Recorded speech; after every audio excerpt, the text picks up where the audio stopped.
صفحہ نمبر 181 فصل 3 ہجرت اولا بجانب حبشہ۔ مشرکین مکہ نے جب یہ دیکھا کہ دن بدن لوگ اسلام کے حلقہ بغوش ہوتے جاتے ہیں اور روز بروز اسلام کا دائرہ وسیع ہوتا جاتا ہے تو متفقہ طور پر مسلمانوں کی ایذا رسانی پر آمادہ ہو گئے اور طرح طرح سے مسلمانوں کو ستانا شروع کیا تاکہ کسی طرح دین اسلام سے برگشتہ ہو جائیں۔ تو حضرت صلی اللہ علیہ وآلہ وسلم نے ارشاد فرمایا، تم اللہ کی زمین پر کہیں چلے جاؤ، یقیناً اللہ تعالیٰ تم سب کو عنقریب جمع کرے گا۔ صحابہ نے عرض کیا، کہاں جائیں؟ آپ نے ملک حبش کی طرف اشارہ فرمایا اور یہ بھی فرمایا کہ وہاں ایک بادشاہ ہے کہ جس کی قلم رو میں کوئی کسی پر ظلم نہیں کر سکتا۔ اس وقت حضرات صحابہ ظاہری اور جسمانی شدائد اور مصائب سے اکتا کر نہیں بلکہ کفر اور شرک کے فتنہ سے گھبرا کر اپنے دین کو ایمان کے راہزنوں کی دست برد سے بچانے کے لیے اللہ کی طرف بھاگے تاکہ اطمینان کے ساتھ اپنے اللہ کا نام لے سکیں۔ چنانچہ ماہ رجب 5 نبوی میں حضرات ذیل نے حبشہ کی جانب ہجرت فرمائی۔ مردوں میں عثمان بن عفان رضی اللہ تعالی عنہ، عبد الرحمن بن عوف، زبیر بن عوام، ابو حذیفہ بن عتبہ، مصعب بن حمیر، ابو سلمہ بن عبد الاسد، عثمان بن مظہون، عامر بن ربیعہ، سہیل بن بیضہ، ابو صبرہ بن ابی رحم عامری اور حاتب بن عمرو، جبکہ عورتوں میں حضرت رقیہ رضی اللہ تعالیٰ عنہ یعنی رسول اللہ صلی اللہ علیہ وآلہ وسلم کی صاحبزادی اور حضرت عثمان کی زوجہ محترمہ، سہلہ بنت سہیل ابو حذیفہ کی بیوی، ام سلمہ بنت ابی امیہ ابو سلمہ کی بیوی جو ابو سلمہ کی وفات کے بعد رسول اللہ صلی اللہ علیہ وآلہ وسلم کی زوجیت سے مشرف ہو کر ام المومنین کے لقب سے ملقب ہوئیں۔ جو ابو سلمہ کی وفات کے بعد رسول اللہ صلی اللہ علیہ وآلہ وسلم کی زوجیت سے مشرف ہو کر ام المومنین کے لقب سے ملقب ہوئیں۔ لیلہ بنت ابی حسمہ عامر بن ربیعہ کی بیوی، کلثوم بنت سہیل بن عمرو یعنی ابو صبرہ کی بیوی۔ صفحہ نمبر 182 مہاجرین حبشہ کی فہرست میں محمد بن اسحاق نے حاتب بن عمرو اور ام کلثوم کا نام ذکر نہیں کیا۔ یہ نام حافظ ابن سید الناس نے عیون الاصل میں ذکر کیے ہیں۔ واقدی نے عبداللہ بن مسعود کا نام بھی ذکر کیا ہے۔ حافظ عسقلانی رحمۃ اللہ علیہ فرماتے ہیں کہ صحیح یہی ہے کہ عبداللہ بن مسعود حبشہ کی پہلی ہجرت میں شریک نہ تھے بلکہ دوسری ہجرت میں شریک تھے، جیسا کہ ہم عنقریب ذکر کریں گے۔ اور محمد بن اسحاق بھی یہی فرماتے ہیں کہ عبداللہ بن مسعود حبشہ کی پہلی ہجرت میں شریک نہ تھے بلکہ دوسری ہجرت میں تھے، اور مسند احمد کی ایک حسن الاسناد روایت سے بھی یہی معلوم ہوتا ہے۔ یہ 11 مرد اور 5 عورتیں چھپ کر روانہ ہوئے، بعض سوار تھے اور بعض پیادہ۔ اس نے اتفاق سے جب بندرگاہ پر پہنچے تو 2 تجارتی کشتیاں حبشہ جانے والی تیار تھیں، 5 درہم لے کر ان سب کو سوار کر لیا۔ مشرکین مکہ کو جب خبر ہوئی تو آدمی دوڑائے۔ جب یہ بندرگاہ پر پہنچے تو کشتیاں پہلے ہی روانہ ہو چکی تھیں۔ حافظ عسقلانی فرماتے ہیں کہ یہ حضرات جدہ کے ساحل سے سوار ہوئے، رجب سے لے کر شوال تک حبشہ میں مقیم رہے۔ شوال میں یہ خبر سن کر کہ اہل مکہ مسلمان ہو گئے، حبشہ سے مکہ واپس آ گئے۔ مکہ کے قریب پہنچ کر معلوم ہوا کہ یہ خبر غلط ہے۔ اب یہ لوگ سخت کشمکش میں پڑے، لہٰذا کوئی چھپ کر اور کوئی کسی کی پناہ لے کر مکہ میں داخل ہوا۔ ہجرت ثانیہ بجانب حبشہ۔ اس ہجرت میں مردوں میں عثمان بن عفان رضی اللہ تعالیٰ عنہ، جعفر بن ابی طالب رضی اللہ تعالیٰ عنہ، عمرو بن سعید بن العاص رضی اللہ تعالیٰ عنہما، خالد بن سعید بن العاص رضی اللہ تعالیٰ عنہ عمرو بن سعید کے بھائی تھے، عبداللہ بن جحش، عبید اللہ بن جحش جو حبشہ جا کر نصرانی ہو گئے اور نصرانیت ہی پر مرے، قیس بن عبداللہ اور معیقب بن ابی فاطمہ دوسی اور عتبہ بن غزوان۔ اور عورتوں میں رقیہ بنت رسول اللہ صلی اللہ علیہ وآلہ وسلم، اسماء بنت امیس یعنی حضرت جعفر کی بیوی جن کے بطن سے عبداللہ بن جعفر حبشہ میں جا کر پیدا ہوئے، فاطمہ بنت صفوان زوجہ عمرو بن سعید، اور امینہ بنت خلف زوجہ خالد، ام حبیبہ بنت ابی سفیان زوجہ عبید اللہ، بعد وفات عبید اللہ بن جحش رسول اللہ صلی اللہ علیہ وآلہ وسلم کی زوجیت میں آئیں، اور برقہ بنت یسار زوجہ قیس۔ زبیر بن العوام، ابو حذیفہ بن عتبہ، یہ مردوں کے باقی نام ہیں۔ اسود بن نوفل، یزید بن زمعہ، عمر بن امیہ، طلیب بن عمیر، مصعب بن عمیر، سویبت بن سعد، جہم بن قیس، عمر بن جہم یعنی جہم بن قیس کے بیٹے، خزامہ بن جہم یعنی جہم کے دوسرے بیٹے، ابو الروم بن عمیر یعنی مصعب بن عمیر کے بھائی، فراس بن النضر، عبد الرحمن بن عوف، عامر بن ابی وقاص، مطلب بن الزہر، عبداللہ بن مسعود، عتبہ بن مسعود یعنی عبداللہ بن مسعود کے بھائی، مقداد بن عمرو، حارث بن خالد، عمرو بن عثمان، ابو سلمہ بن عبد الاسد، شماس جن کو عثمان بن عبد الشرید بھی کہتے ہیں، حبار بن سفیان بن الاسد، عبداللہ بن سفیان حبار کے بھائی، حشام بن ابی حذیفہ، سلمہ بن حشام، عیاش بن ابی ربیہ، معتب بن عوف، عثمان بن مزعون، صائب بن عثمان، قدامہ بن مزعون، عبداللہ بن مزعون۔ قدامہ اور عبداللہ یہ دونوں صائب کے چچا ہیں۔ حاطب بن الحارث، محمد بن حاطب، حارث بن حاطب یعنی حاطب کے دونوں بیٹے، خطاب بن الحارث یعنی خاطب بن حارث کے بھائی، سفیان بن معمر، جابر بن سفیان، جنادہ بن سفیان یعنی سفیان کے بیٹے حسنہ کے بطن سے، شرجیل بن حسنہ یعنی جابر اور سفیان کے اخیافی بھائی، عثمان بن ربیہ، خنیس بن حذافہ سہمی، قیس بن حذافہ سہمی، عبداللہ بن حذافہ سہمی، یہ تینوں بھائی ہیں۔ عبداللہ بن الحارث سہمی، حشام بن العاص سہمی، ابو قیس بن الحارث سہمی، حارث بن الحارث بن قیس سہمی، معمر بن الحارث سہمی، بشر بن الحارث سہمی، سعید بن عمرو سہمی، بشر بن الحارث کے اخیافی بھائی، سعید بن الحارث سہمی، صائب بن الحارث سہمی، عمیر بن رعب سینی، مخمیہ بن جز، معمر بن عبداللہ، عروہ بن عبد العزا، عدی بن نزلہ، نعمان بن عدی یعنی عدی بن نزلہ کے بیٹے، عامر بن ربیہ، ابو صبرہ بن ابی رحم، عبداللہ بن مخرمہ، عبداللہ بن سہیل بن عمرو، سلیت بن عمرو، سقران بن عمرو یعنی سلیت کے بھائی، مالک بن ربیہ، ابو حاتب بن عمرو، سعد بن خولہ، ابو عبیدہ عامر بن الجراح، سہیل بن بیضہ، مرو بن ابی سرہ، ایاز بن ظہیر، عمرو بن الحارث بن ظہیر، عثمان بن عبد غنم، سعد بن عبد قیس، حارث بن عبد قیس۔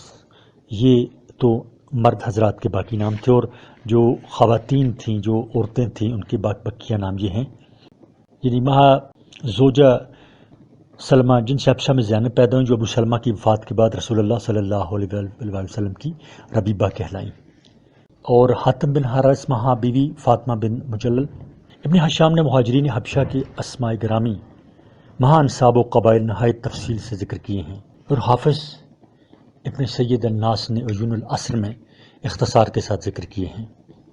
عمار بن یاسر کے بارے میں علماء کا اختلاف ہے کہ وہ مہاجرین حبشہ میں تھے یا نہیں، صفحہ نمبر 186۔ محمد بن اسحاق نے مہاجرین حبشہ میں ابو موسیٰ اشعری رضی اللہ تعالیٰ عنہ کا اسم مبارک بھی ذکر کیا ہے۔ واقدی اور دیگر علماء اس کے منکر ہیں۔ بعض علماء نے یہاں تک کہہ دیا کہ محمد بن اسحاق جیسے امام پر اس کا مخفی رہنا نہایت مستبعد ہے۔ حافظ بن قیم رحمۃ اللہ علیہ فرماتے ہیں کہ حقیقت حال یہ ہے کہ ابو موسیٰ اشعری یمن کے رہنے والے ہیں۔ ابتدائی بعثت میں مکہ مکرمہ حاضر ہو کر مشرف با اسلام ہوئے، پھر یمن واپس ہو گئے، اور جب حضرت جعفر اور دیگر صحابہ کا ہجرت کر کے حبشہ آنا معلوم ہوا تو چونکہ حبشہ یمن سے قریب تھا، اس لیے ابو موسیٰ یمن سے ہجرت کر کے حبشہ چلے آئے اور وہیں مقیم رہے، اور پھر حضرت جعفر کے ساتھ 7 ہجری میں ہجرت کر کے مدینہ منورہ آ گئے۔ چونکہ ابو موسیٰ اشعری نے بھی حبشہ کی طرف ہجرت فرمائی، اگرچہ وہ ہجرت کی مکہ سے نہ تھی بلکہ یمن سے تھی، اس لیے محمد بن اسحاق نے ابو موسیٰ اشعری کو بائیں ایمانی مہاجرین حبشہ کی فہرست میں ذکر کر دیا کہ جن لوگوں نے حبشہ کی طرف ہجرت فرمائی، خواہ وہ مکہ سے ہوں یا یمن سے یا اور کسی مقام سے، ان میں ابو موسیٰ اشعری بھی شامل ہیں۔ ہاں، اگر محمد بن اسحاق یہ فرماتے کہ ابو موسیٰ اشعری نے مکہ سے حبشہ کی طرف ہجرت فرمائی تو بے شک قابل رشک انکار تھا۔ قریش نے جب یہ دیکھا کہ صحابی حبشہ میں جا کر مطمئن ہو گئے اور اطمینان کے ساتھ ارکان اسلام بجا لانے لگے، تو مشورہ کر کے عمرو بن العاص اور عبداللہ بن ابی ربیعہ کو حبشہ روانہ کیا اور کہا کہ نجاشی اور اس کے تمام ندماء اور مقربین کو تحائف اور ہدایہ دے کر اپنا ہم خیال بنانے لگا۔ چنانچہ عمرو بن العاص اور عبداللہ بن ابی ربیعہ دونوں حبشہ پہنچے۔ اول تمام ندماء اور مصاحبین کو نظریں پیش کی اور یہ بیان کیا کہ ہمارے شہر کے چند صفی اور نادان اپنا آبائی دین چھوڑ کر تمہارے شہر میں پناہ گزین ہوئے ہیں۔ انہوں نے اپنا آبائی دین چھوڑ کر تمہارا دین بھی اختیار نہیں کیا، یعنی عیسائی بھی نہیں ہوئے، بلکہ ایک نیا دین اختیار کیا ہے جس سے نہ ہم اور نہ آپ کو کبھی واقفیت تھی۔ ہماری قوم کے اشراف اور سر با آوردر لوگ، انہوں نے ہم کو بادشاہ کی خدمت میں اس لیے بھیجا ہے کہ یہ لوگ ہمارے حوالے کر دیے جائیں۔ آپ حضرات بادشاہ سے سفارش کیجئے کہ ان لوگوں کو بغیر کسی مکالمہ اور گفتگو کے ہمارے سپرد کر دے۔ چنانچہ جب یہ لوگ باریاب ہوئے اور تحائف اور ہدایہ کی نظر پیش کر کے اپنے مدعا کو پیش کیا تو مقربین اور مصاحبین نے پوری تائید کی۔ عمرو بن العاص اور عبداللہ بن ابی ربیعہ کو یہ بہت شاق اور گراں تھا کہ شاہ حبشہ صحابہ کرام کو بلا کر ان سے کچھ دریافت کرے یا ان کی کسی بات کو سنے۔ ناظرین خوب سمجھ سکتے ہیں کہ ان لوگوں کو شاہ حبشہ کا صحابہ سے کسی سوال یا گفتگو کا کرنا کیوں شاق اور گراں تھا، اور یہ کیوں چاہتے تھے کہ بادشاہ بغیر کسی مکالمے اور گفتگو کے ان لوگوں کو ہمارے سپرد کر دے۔ وجہ ظاہر ہے کہ وہ یہ خوب سمجھتے تھے کہ حق ان لوگوں کی زبان سے نکلا اور ادھر دل میں اترا۔ غرض یہ کہ ان لوگوں نے بادشاہ کے سامنے اپنا مدعا پیش کیا اور دربار اور درباریوں نے پوری تائید کی کہ یہ لوگ اس وفد کے حوالے کر دیے جائیں۔ جس چیز کا اندیشہ تھا وہی سامنے آئی۔ نجاشی کو غصہ آ گیا اور صاف کہہ دیا کہ میں بغیر دریافت حال اور بدون گفتگو کے تمہارے حوالے نہیں کر سکتا۔ یہ کیسے ممکن ہے کہ جو لوگ اپنا وطن چھوڑ کر میرے قلمرو میں آ ٹھہرے ہیں، ان کو بغیر کسی تحقیق اور تفتیش کے ان کے مخالفوں کے حوالے کر دوں؟ اور ایک آدمی صحابہ کو بلانے کے لیے روانہ کیا۔ صفحہ نمبر 187۔ کاسد صحابہ کے پاس پہنچا اور بادشاہ کا پیغام پہنچایا۔ اس وقت صحابہ میں سے کسی نے یہ کہا کہ دربار میں پہنچ کر کیا کہو گے؟ یعنی بادشاہ تو عیسائی ہے اور ہم مسلمان ہیں، بہت سے عقائد میں اس کے خلاف ہیں۔ صحابہ نے کہا کہ ہم دربار میں وہی کہیں گے جو ہمارے نبی نے ہم کو سکھایا اور بتایا ہے، جو کچھ بھی ہو اس سے سرمو تجاوز نہ کریں گے۔ دربار میں پہنچے اور صرف سلام پر اکتفا کیا۔ بادشاہ کو سجدہ کسی نے نہ کیا۔ شاہی مقربین کو مسلمانوں کا یہ طرز عمل بہت گراں گزرا۔ چنانچہ اسی وقت ندماء اور مصاحبین مسلمانوں سے سوال کر بیٹھے کہ آپ لوگوں نے شاہ زیجا کو سجدہ کیوں نہیں کیا؟ اور ایک روایت میں ہے بادشاہ نے خود بھی سوال کیا کہ تم نے سجدہ کیوں نہ کیا؟ حضرت جعفر رضی اللہ تعالیٰ عنہ نے کہا ہم سوائے اللہ کے کسی کو سجدہ نہیں کرتے۔ اللہ تعالیٰ نے ہماری طرف ایک رسول بھیجا جس نے ہم کو یہی حکم دیا ہے کہ اللہ عز و جل کے سوا کسی کو سجدہ نہ کریں۔ مسلمانوں نے کہا کہ ہم رسول اللہ صلی اللہ علیہ وآلہ وسلم کو بھی اسی طرح سلام کرتے ہیں اور آپس میں بھی ایک دوسرے کو اسی طرح سلام کرتے ہیں، اور رسول اللہ صلی اللہ علیہ وآلہ وسلم نے ہم کو خبر دی ہے کہ اہل جنت بھی اسی طرح ایک دوسرے کو سلام کریں گے۔ رہا سجدہ تو اللہ کی پناہ کہ ہم سوائے خدا کے کسی کو سجدہ کریں اور تم کو اللہ کے برابر گردانیں۔ نجاشی نے صحابہ سے مخاطب ہو کر دریافت کیا کہ عیسائیت اور بت پرستی کے سوا کون سا دین ہے جو تم نے اختیار کیا ہے؟ صحابہ کی جماعت میں سے حضرت جعفر بادشاہ کے جواب کے لیے اٹھے۔ حضرت جعفر رضی اللہ تعالیٰ عنہ کی تقریر۔ دربار نجاشی میں حضرت جعفر رضی اللہ تعالیٰ عنہ کی تقریر دل پذیر اور نجاشی پر اس کا اثر۔ ایھا الملک، اے بادشاہ، ایھا الملک، اے بادشاہ، ہم سب جاہل اور نادان تھے، بتوں کو پوجتے اور مردار کھاتے تھے، قسم قسم کی بے حیائیوں میں مبتلا تھے، قرابتوں کو قطع کرتے، پڑوسیوں کے ساتھ بدسلوکی کرتے۔ ہم میں جو زبردست ہوتا وہ یہ چاہتا کہ کمزور کو کھا جائے۔ اسی حالت میں تھے کہ اللہ تعالیٰ نے ہم پر اپنا فضل فرمایا، ہم میں سے اپنا ایک پیغمبر بھیجا جس کے حسب نسب، صدق، امانت، پاک دامنی اور عفت کو ہم خوب پہچانتے ہیں۔ اس نے ہم کو اللہ کی طرف بلایا کہ ہم نے اس کو ایک مانیں اور ایک جانیں اور ایک سمجھیں، صرف اسی کی عبادت اور بندگی کریں، اور جن بتوں اور پتھروں کی ہم اور ہمارے آباء و اجداد پرستش کرتے تھے ان سب کو یک لخت چھوڑ دیں۔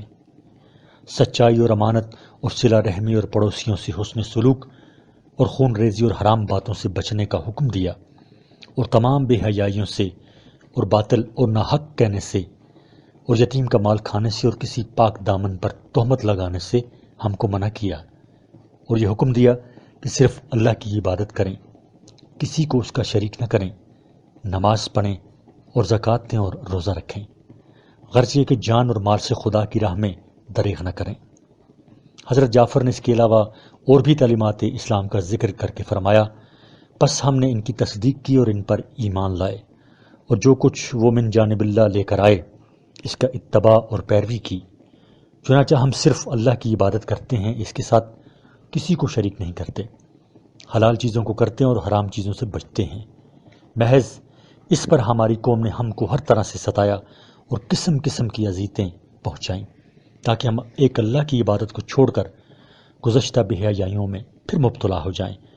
جب ہم ان کے مظالم سے تنگ آ گئے اور اپنے دین پر چلنا اور ایک خدا کی عبادت اور بندگی کرنا دشوار ہو گیا، تب ہم نے اپنا وطن چھوڑا، اور اس امید پر کہ آپ ظلم نہ کریں گے آپ کی ہمسائیگی کو سب پر ترجیح دی۔ صفحہ نمبر 188۔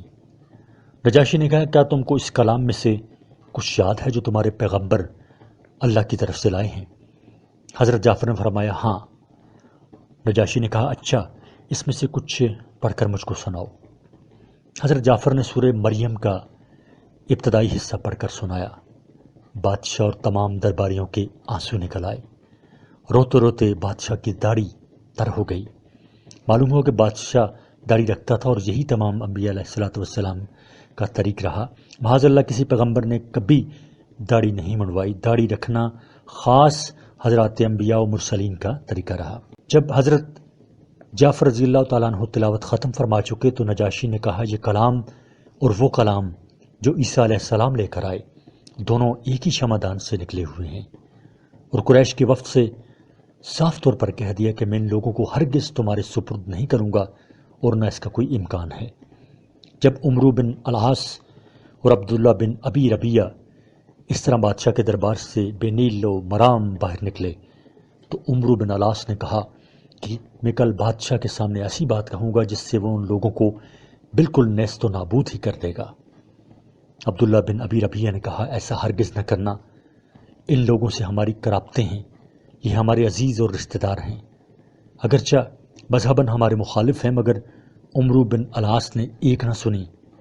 اگلا روز ہوا کہ عمرو بن العاص نے نجاشی سے کہا کہ اے بادشاہ، یہ لوگ حضرت عیسیٰ علیہ السلام کی شان میں بہت سی سخت بات کہتے ہیں۔ نجاشی نے صحابہ کو بلا بھیجا۔ اس وقت صحابہ کو بہت تشویش ہوئی۔ جماعت میں سے کسی نے کہا کہ بادشاہ سے حضرت عیسیٰ علیہ السلام کے بارے میں کیا کہو گے؟ اس پر سب نے متفقہ طور پر کہا کہ خدا کی قسم، ہم وہی کہیں گے جو اللہ نے اور اس کے رسول نے کہا ہے، جو کچھ بھی ہو ذرا برابر اس کے خلاف نہ کہیں گے۔ دربار میں پہنچے نجاشی نے مسلمانوں سے مخاطب ہو کر دریافت کیا، کیا تم لوگ حضرت عیسیٰ علیہ السلام کے بارے میں کیا کہتے ہو؟ حضرت جعفر رضی اللہ تعالیٰ عنہ نے فرمایا، ہم ان کے بارے میں وہی کہتے ہیں جو ہمارے نبی کریم صلی اللہ علیہ وآلہ وسلم نے فرمایا ہے، وہ یہ ہے کہ حضرت عیسیٰ اللہ کے بندے اور اس کے رسول تھے، اور خدا کی خاص روح اور خدا کا خاص کلمہ تھے۔ نجاشی نے زمین پر سے ایک تنکا اٹھا کر یہ کہا، خدا کی قسم، مسلمانوں نے جو کہا عیسیٰ علیہ السلام اس سے ایک دن کی مقدار بھی زائد نہیں۔ اس پر درباریوں نے بہت ناک بھون چڑھائے، مگر نجاشی نے ذرا پرواہ نہ کی اور صاف کہہ دیا تو کہ تم کتنا ہی ناک بھون چڑھاؤ، مگر حقیقت یہی ہے، اور مسلمانوں سے کہا کہ تم امن سے رہو، ایک سونے کا پہاڑ لے کر بھی تم کو ستانا میں پسند نہیں کرتا، اور حکم دیا کہ قریش کے تمام تحائف اور ہدایہ واپس کر دیے جائیں، مجھ کو ان کے نذرانوں کی کوئی ضرورت نہیں۔ صفحہ نمبر 189۔ واللہ خدا نے میرا ملک اور میری سلطنت بغیر رشوت کے مجھ کو دلائی، لہٰذا میں تم سے رشوت لے کر ان لوگوں کو ہرگز تمہارے سپرد نہ کروں گا۔ دربار ختم ہوا اور مسلمان نہایت شاداں و فرحاں، اور قریش کا وفد نہایت ذلت و ندامت کے ساتھ باہر نکلا۔ یہ تمام تفصیل مسند احمد اور سیرہ ابن حشام میں مذکور ہے۔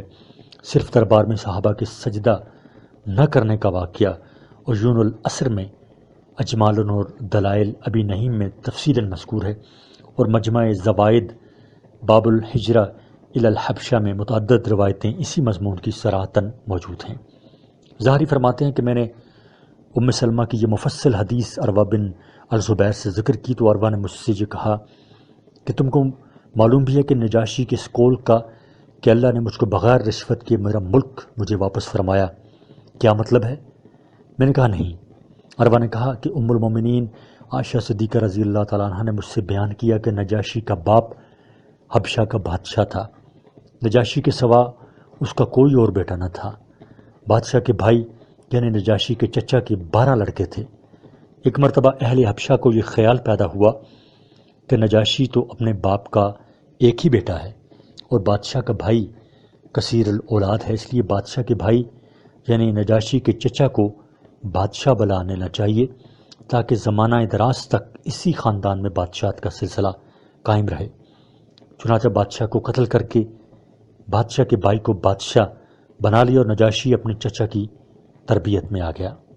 نجاشی نہایت ہوشیار اور سمجھدار تھا، اسی وجہ سے چچا کی نظر میں جو نجاشی کی وقت تھی وہ کسی اور کی نہ تھی۔ نوبت جہاں تک پہنچی کہ بادشاہ کے ہر کام میں نجاشی ہی دخیل نظر آنے لگا۔ اہل حبشہ کو اس کی ہوشیاری سے یہ اندیشہ ہوا کہ کہیں اپنے باپ کا انتقام نہ لے، اس لیے بادشاہ سے درخواست کی کہ اس کو قتل کرا دیں۔ بادشاہ نے کہا کہ کل تو تم نے اس کے باپ کو قتل کیا اور آج اس کے بیٹے کو قتل کرنا چاہتے ہو، مجھ سے یہ ناممکن ہے۔ بہت یہ ہو سکتا ہے کہ میں اس کو یہاں سے علیحدہ کر دوں۔ لوگوں نے اس کو منظور کیا اور نجاشی کو لے کر ایک تاجر کے ہاتھ 600 درہم میں فروخت کر ڈالا۔ تاجر نجاشی کو لے کر روانہ ہوا۔ شام ہی کو یہ واقعہ پیش آیا کہ بادشاہ پر بجلی گری۔ بادشاہ تو بجلی گرتے ہی مر گیا۔ اب لوگوں میں ہلچل پڑی کہ کس کو بادشاہ بنائیں۔ 12 بیٹوں میں کوئی بھی تخت نشینے کے قابل نظر نہ آیا۔ 12 کے 12 اول سے آخر تک سب احمق اور نادان تھے۔ اس وقت لوگوں کی یہ رائے ہوئی کہ اگر اپنے ملک کی فلاح و بہبود چاہتے ہو تو نجاشی کو واپس لا کر تخت نشین کرو۔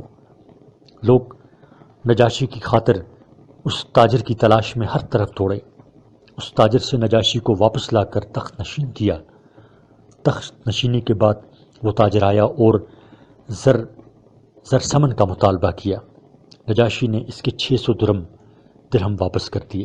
ام المومنین حضرت عائشہ صدیقہ رضی اللہ تعالیٰ عنہ فرماتی ہیں کہ نجاشی کا قریش کے وفد کو مخاطب بنا کر یہ کہنا کہ اللہ نے بغیر رشوت کے میرا ملک واپس کیا، اس واقعے کی طرف اشارہ تھا۔ نجاشی کے اس اعلان کے بعد مہاجرین اطمینان کے ساتھ حبشہ میں مقیم رہے۔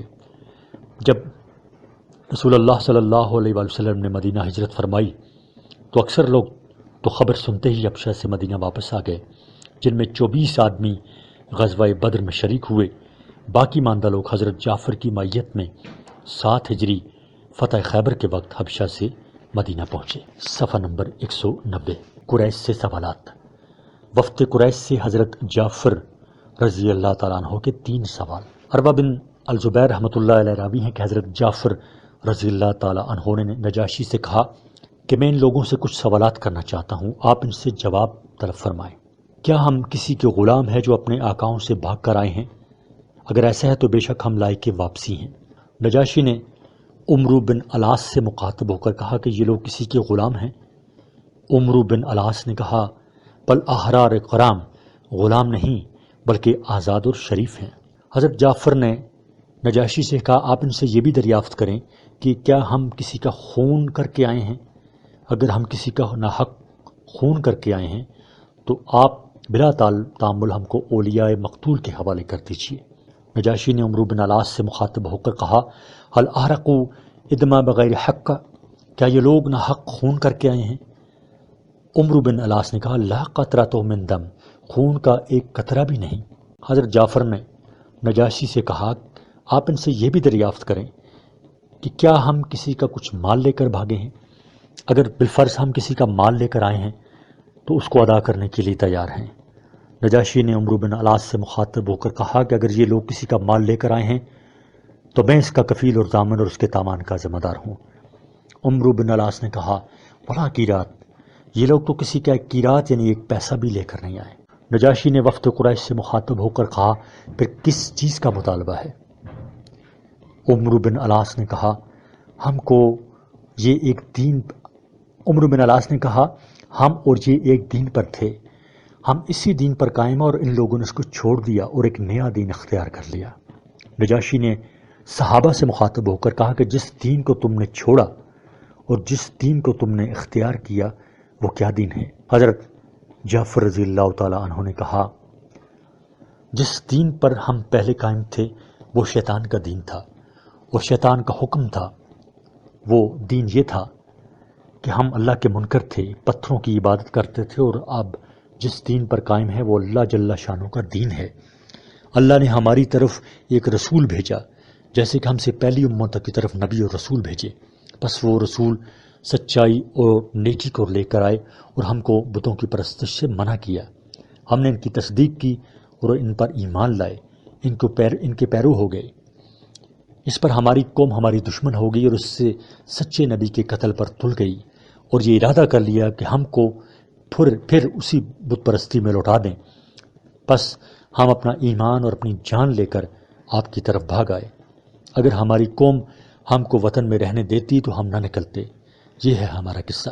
حضرت جعفر ان کے رفقا نے جب حبشہ سے مدینہ منورہ کا قصد کیا تو نجاشی نے سب کو سفر خرچ اور زاد راہ دیا، مزید برآں کچھ ہدایہ اور تحائف بھی دیے، اور ایک کاسد ہمراہ کیا اور یہ کہا کہ میں نے جو کچھ تمہارے ساتھ کیا ہے اس کی اطلاع حضرت صلی اللہ علیہ وآلہ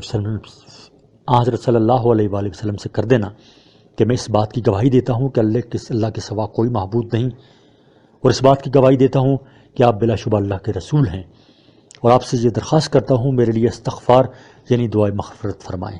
حضرت جعفر رضی اللہ تعالیٰ عنہ فرماتے ہیں کہ ہم حبشہ سے روانہ ہوئے اور آپ کی خدمت پر پہنچے۔ آپ نے مجھ کو گلے لگا لیا اور فرمایا کہ میں نہیں جانتا کہ میں فتح خیبر سے زیادہ مسرور ہوں یا جعفر کی آنت سے۔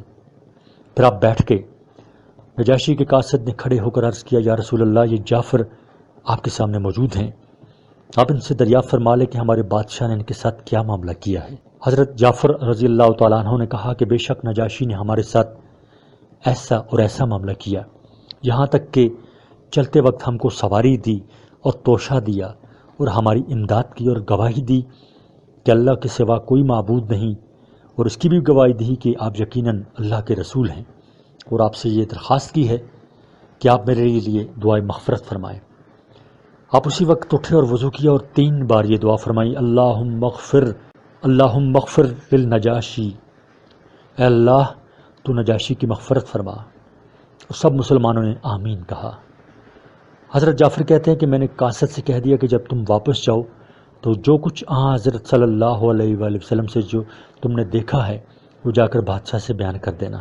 اسلام عمر بن الخطاب رضی اللہ تعالیٰ عنہ 6 نبوی۔ حضرت عمر کے اسلام لانے کا اصل اور حقیقی سبب تو رسول اللہ صلی اللہ علیہ وآلہ وسلم کی دعا ہے۔ ہیچ عاشق خود نباشد وصل جو کہ نہ معشوق بود جو یائے او، صفحہ نمبر 192۔ میل معشوقہ نہانستو ستیر، میل عاشق بادو صد قبل و نفیر۔ عزیز طلبہ، یہ آڈیو ریکارڈنگ آپ کے لیے ہیومینیٹیرین ڈیولپمنٹ آرگنائزیشن ایبٹ آباد کے ذریعے اہتمام کی گئی۔ ہیومینیٹیرین ڈیولپمنٹ آرگنائزیشن ایبٹ آباد 2011 سے اپنی مدد آپ کے تحت صحت، تعلیم اور معاشی خود مختاری کے شعبوں میں بہتری کے لیے کوشاں ہے۔ ادارہ نے نہ صرف خیبر پختونخوا بلکہ ملک بھر کے نابینا طلباء کی تعلیمی مشکلات اور رکاوٹوں کو دور کرنے کے لیے ایف اے تا ماسٹرز لیول کی نصابی کتب اور کورسز، جن میں علامہ اقبال اوپن یونیورسٹی کے کورسز بھی شامل ہیں، کو آڈیو ریکارڈنگ میں منتقل کرنے کا اہتمام کیا ہے تاکہ نابینا طلباء اعلیٰ تعلیم تک رسائی حاصل کر کے ملک و قوم کی ترقی اور خوشحالی میں اپنا بھرپور کردار ادا کر سکیں۔ یہ تمام آڈیو ریکارڈنگز نابینا طلباء کو بالکل مفت فراہم کی جا رہی ہیں۔ نابینا طلباء کے علاوہ دیگر طلباء بھی اس تعلیمی سہولت سے استفادہ کر سکتے ہیں۔ ہیومینیٹیرین ڈیولپمنٹ آرگنائزیشن ایبٹ آباد، ای میل HDOATD@gmail.com، ویب سائٹ HDORG.net، رابطہ نمبر 03459541-838 یعنی 0345 9541 838۔ صفحہ نمبر 192۔ اول آپ نے یہ دعا فرمائی کہ اے اللہ، یعنی در پردہ ابو جہل اور عمر بن الخطاب میں سے جو تیرے نزدیک زیادہ محبوب ہو اسی سے اسلام کو عزت دے۔ ابن عساکر فرماتے ہیں کہ بعد ازاں بذریعہ وحی آپ پر منکشف ہوا کہ ابو جہل اسلام نہ لائے گا، تو اس وقت آپ نے خاص حضرت عمر رضی اللہ تعالیٰ عنہ کے لیے یہ دعا کی، اللہم اید الاسلام بعمر بن الخطاب خاصہ، اے اللہ خاص عمر بن الخطاب سے اسلام کو قوت دے۔ یہ حدیث سنن ابن ماجہ اور مستدرک حاکم میں مذکور ہے۔ حاکم فرماتے ہیں کہ یہ حدیث بخاری اور مسلم کی شرط پر صحیح ہے۔ حافظ ذہبی رحمۃ اللہ علیہ نے بھی حاکم کی موافقت کی ہے۔ غرض یہ کہ حضرت عمر کے اسلام کا اصلی اور حقیقی سبب تو رسول اللہ صلی اللہ علیہ وآلہ وسلم کی دعائے جاذبانہ ہے۔ باقی سبب ظاہری یہ ہے کہ جو حضرت عمر رضی اللہ تعالیٰ عنہ سے منقول ہے، یعنی حضرت عمر رضی اللہ تعالیٰ عنہ فرماتے ہیں کہ میں ابتدا میں رسول اللہ صلی اللہ علیہ وآلہ وسلم کا سخت مخالف اور دین اسلام سے سخت متنفر اور بیزار تھا۔ پد عمر را نام این جابت پرست، لیک مومن بود نامش در الست۔ ابو جہل نے یہ اعلان کیا کہ جو شخص محمد صلی اللہ علیہ وآلہ وسلم کو قتل کر ڈالے اس کے لیے میں 100 اونٹ کا کفیل اور ضامن ہوں۔ عمر کہتے ہیں کہ میں نے بالمشافہ ابو جہل سے دریافت کیا کہ کیا تمہاری جانب سے کیا یہ کفالت اور ضمانت صحیح ہے؟ ابو جہل نے کہا ہاں۔ عمر کہتے ہیں کہ میں آپ کے قتل کے ارادہ سے تلوار لے کر روانہ ہوا۔ راستہ میں ایک بچڑا نظر پڑا جسے لوگ ذبح کرنے کا ارادہ کر رہے تھے۔ میں بھی دیکھنے کے لیے کھڑا ہو گیا۔ یک دیکھتا کیا ہوں کہ کوئی پکارنے والا بچڑے کے پیٹ میں سے پکار کر یہ کہہ رہا ہے، اے آل زری، ایک کامیاب امر ہے، ایک مرد ہے جو فصیح زبان کے ساتھ چیخ رہا ہے، لوگوں کو شہادت اللہ الہ الا اللہ وان محمد عبدہ و رسولہ کی طرف بلا رہا ہے۔ اے آل زری، ایک کامیاب امر ہے، ایک مرد ہے جو فصیح زبان کے ساتھ چیخ رہا ہے، لوگوں کو شہادت ان لا الہ الا اللہ وان محمد رسول اللہ کی طرف بلا رہا ہے۔ حضرت عمر رضی اللہ تعالیٰ عنہ فرماتے ہیں کہ یہ آواز سنتے ہی میرے دل میں یہ خیال آیا کہ مجھ کو ہی یہ آواز دی جا رہی ہے اور میں ہی اس آواز کا مخاطب ہوں، اور بچڑے میں سے آواز سنائی دینے کا واقعہ صحیح بخاری میں بھی مذکور ہے۔ صفحہ نمبر 193۔ لیکن عمر پھر بھی اپنے ارادہ سے باز نہ آئے اور آگے بڑھے۔ کچھ قدم چل کر نعیم بن عبداللہ نہام ملے اور پوچھا کہ اے عمر، اس دوپہر میں کس ارادہ سے جا رہے ہو؟ عمر نے کہا محمد کے قتل کا ارادہ ہے۔ نعیم نے کہا محمد کو قتل کر کے بنی ہاشم اور بنی زہرہ سے کس طرح بچ سکو گے؟ عمر نے کہا میں گمان کرتا ہوں کہ تو بھی سابی یعنی بددین ہو گیا ہے اور اپنا آبائی مذہب چھوڑ بیٹھا ہے۔ نعیم نے کہا تم مجھ سے کیا کہتے ہو؟ تم کو معلوم نہیں کہ تمہاری بہن فاطمہ بنت خطاب اور تمہارے بہنوئی سعید بن زید دونوں سابی ہو چکے ہیں وہ تمہارا دین چھوڑ کر اسلام قبول کر چکے ہیں۔ حضرت عمر یہ سنتے ہی غصہ میں بھرے ہوئے بہن کے گھر پہنچے۔ حضرت خباب جو ان کی بہن اور بہنوئی کو تعلیم دے رہے تھے وہ حضرت عمر کی آہٹ سنتے ہی چھپ گئے۔ عمر گھر میں داخل ہوئے اور بہن اور بہنوئی سے کہا، شاید تم دونوں سابی ہو گئے ہو۔ بہنوئی نے کہا، اے عمر، اگر تمہارا دین حق نہ ہو بلکہ اس کے سوا کوئی دوسرا دین حق ہو تو بتلاؤ کیا کرنا چاہیے۔ بہنوئی کا یہ جواب دینا تھا کہ عمر ان پر پل پڑے۔ بہن شور کے چھڑانے کے لیے آئیں تو ان کو اس قدر مارا کہ چہرہ خون آلود ہو گیا۔ اس وقت بہن نے یہ کہا، اے خطاب کے بیٹے، تجھ سے جو کچھ ہو سکتا ہے وہ کر لے، ہم تو مسلمان ہو چکے ہیں۔ اے اللہ کے دشمن، تو ہم کو محض اس لیے مارتا ہے کہ ہم اللہ کو ایک مانتے ہیں۔ خوب سمجھ لے کہ ہم اسلام لا چکے ہیں، اگر تیری ناک خون آلودہ ہو۔ حضرت عمر یہ سن کر کچھ شرمائے اور کہا کہ اچھا وہ کتاب جو تم پڑھ رہے تھے مجھ کو دکھلاؤ۔ یہ سنتے ہی حضرت خباب جو مکان کے کسی گوشہ میں چھپے ہوئے تھے فوراً باہر نکل آئے۔ بہن نے کہا، انک رجس وانہ لا یمسہ الا المطہرون فقم فتوضن، تو ناپاک ہے اور قرآن پاک کو پاک ہی لوگ چھو سکتے ہیں، جاؤ وضو کر کے آؤ۔ عمر اٹھے اور وضو یا غسل کیا اور صحیفہ مطہرہ کو ہاتھ میں لیا جس میں سورہ طٰہٰ لکھی ہوئی تھی، پڑھنا شروع کیا یہاں تک اس آیت پر پہنچے کہ اننی انا اللہ لا الہ الا انا فاعبدنی واقم الصلاۃ لذکری، میں ہی معبود برحق ہوں، میرے سوا کوئی معبود برحق نہیں، بس میری ہی عبادت کرو، نماز کو میری یاد کے لیے قائم کرو۔ بے ساختہ بول اٹھے، ما احسن ھذا الکلام و اکرمہ، کیا ہی اچھا اور بزرگ کلام ہے۔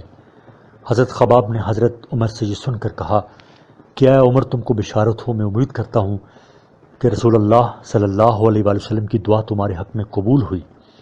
عمر نے کہا، اے خباب، مجھے حضور صلی اللہ علیہ وآلہ وسلم کے پاس لے چلو۔ حضرت خباب عمر کو ساتھ لے کر دار ارقم کی طرف چلے جہاں رسول اللہ صلی اللہ علیہ وآلہ وسلم اور صحابہ کرام جمع ہوا کرتے تھے۔ دروازہ بند تھا، دستک دی اور اندر آنے کی اجازت چاہی۔ یہ معلوم کر کے کہ عمر اندر آنا چاہتے ہیں کوئی شخص دروازہ کھولنے کی جرت نہ کرتا تھا۔ حضرت حمزہ رضی اللہ تعالیٰ عنہ نے فرمایا کہ دروازہ کھول دو اور آنے دو، اللہ نے عمر کے ساتھ خیر اور بھلائی کا ارادہ فرمایا ہے تو اللہ اس کو ہدایت دے گا اور اسلام لے آئے گا اور اللہ کے رسول کا اتباع کرے گا، ورنہ تم اللہ کے حکم سے اس کے شر سے محفوظ اور مامون رہو گے۔ صفحہ نمبر 194۔ اور بحمداللہ عمر کا قتل کر دینا ہم پر کچھ دشوار نہیں۔ اور ایک روایت میں ہے کہ حضرت حمزہ رضی اللہ تعالیٰ عنہ نے فرمایا کہ اگر عمر خیر کے ارادہ سے آ رہا ہے تو ہم بھی اس کے ساتھ خیر کا معاملہ کریں گے، اور اگر شر کے ارادہ سے آ رہا ہے تو اسی کی تلوار سے اسے قتل کریں گے۔ اور رسول اللہ صلی اللہ علیہ وآلہ وسلم نے بھی دروازہ کھولنے کی اجازت دی۔ دروازہ کھول دیا گیا اور دو شخصوں نے میرے دونوں بازو پکڑے اور آپ کے سامنے لا کر مجھ کو کھڑا کر دیا۔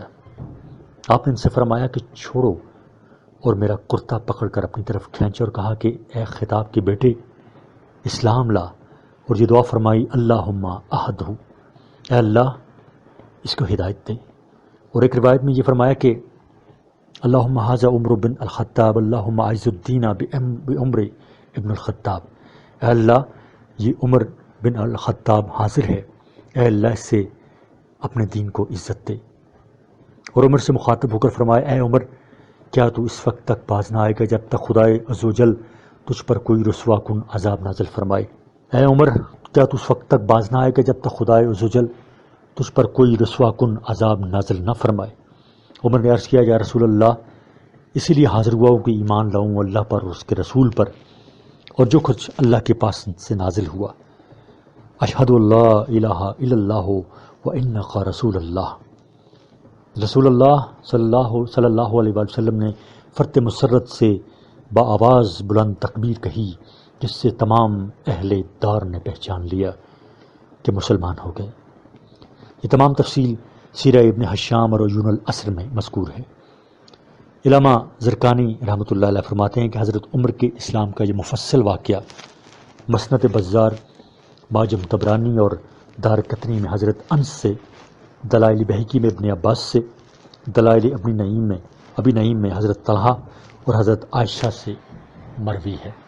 حضرت ابن عباس رضی اللہ تعالیٰ عنہ فرماتے ہیں کہ جب عمر مسلمان ہوئے تو جبریل امین نازل ہوئے اور یہ فرمایا، اے محمد، تمام اہل آسمان حضرت عمر کے اسلام سے مسرور اور خوش ہوئے۔ حضرت عمر رضی اللہ تعالیٰ عنہ اسلام لائے اور اسی وقت سے دین کی عزت اور اسلام کا ظہور اور غلبہ شروع ہو گیا۔ اعلان حرم میں نماز پڑھنے لگے، اعلانیہ طور پر اسلام کی دعوت و تبلیغ شروع ہو گئی۔ اسی روز سے حق اور باطل کا فرق واضح اور ظاہر ہوا اور رسول اللہ صلی اللہ علیہ وآلہ وسلم نے آپ کا نام فاروق رکھا۔ چو عمر شیدائے عام آشوق شد، حق و باطل را چو دل فاروق شد، زان شد فاروق راز ہر گزن، کی بدان تریا کے فاروق کیش قند۔ جب حضرت عمر اسلام لائے تو یہ خیال پیدا ہوا کہ اپنے اسلام کی اطلاع ایسے شخص کو دوں کہ جو بات کے مشہور کرنے میں خوب ماہر ہو، تاکہ سب کو میرے اسلام کی خبر ہو جائے۔ چنانچہ میں جمیل بن معمر کے پاس گیا جو اس بات میں مشہور تھا، اور کہا، اے جمیل، تجھ کو معلوم بھی ہے کہ میں مسلمان ہو گیا ہوں اور محمد صلی اللہ علیہ وآلہ وسلم کے دین میں داخل ہو گیا ہوں۔ جمیل یہ بات سنتے ہی اسی حالت میں اپنی چادر کھینچتا ہوا مسجد حرام کی طرف بھاگا جہاں سرداران قریش بھی جمع تھے۔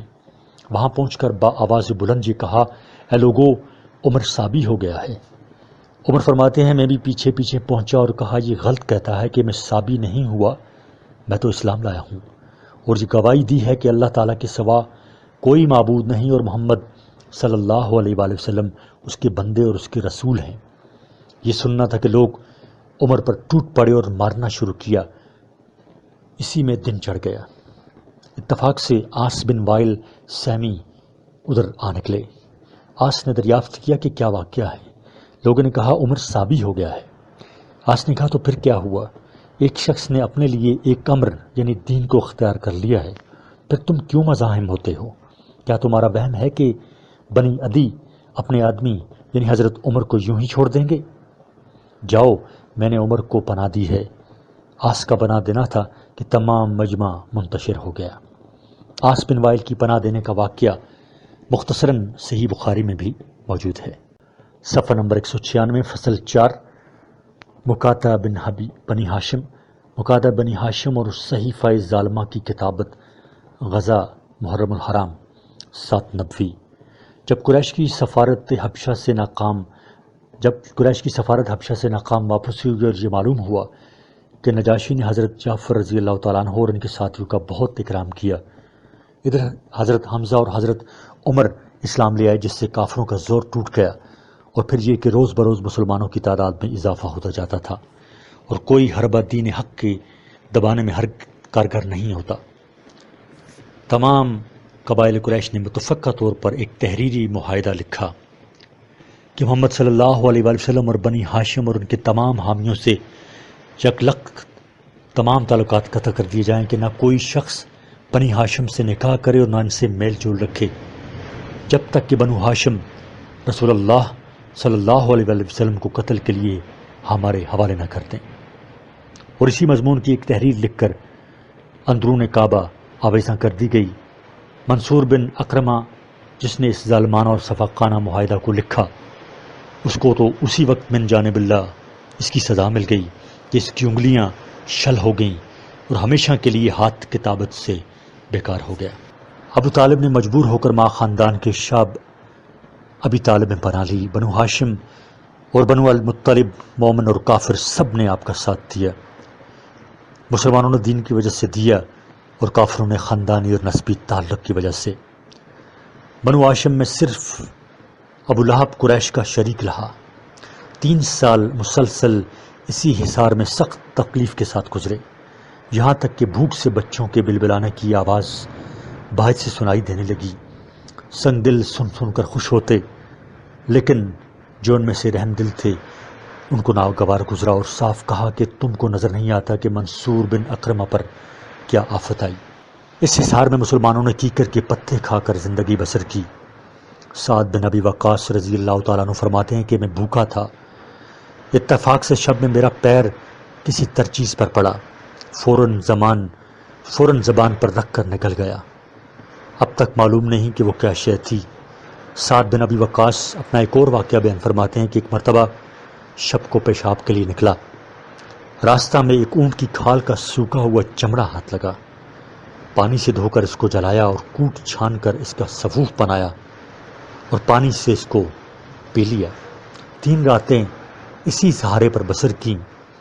نوبت جہاں تک پہنچی کہ جب کوئی تجارتی قافلہ مکہ آتا تو ابو لہب اٹھتا اور یہ اعلان کرتا کہ کوئی تاجر اصحاب محمد کو کوئی چیز عام نرخوں پر فروخت نہ کرے، بلکہ ان سے اضافاً مضاعفہ قیمت لے، اور اگر کوئی نقصان یا خسارہ ہو تو اس کا میں ذمہ دار ہوں۔ صحابہ خریدنے کے لیے آتے، مگر نرخ کی گرانی کا یہ عالم دیکھ کر خالی ہاتھ واپس ہو جاتے۔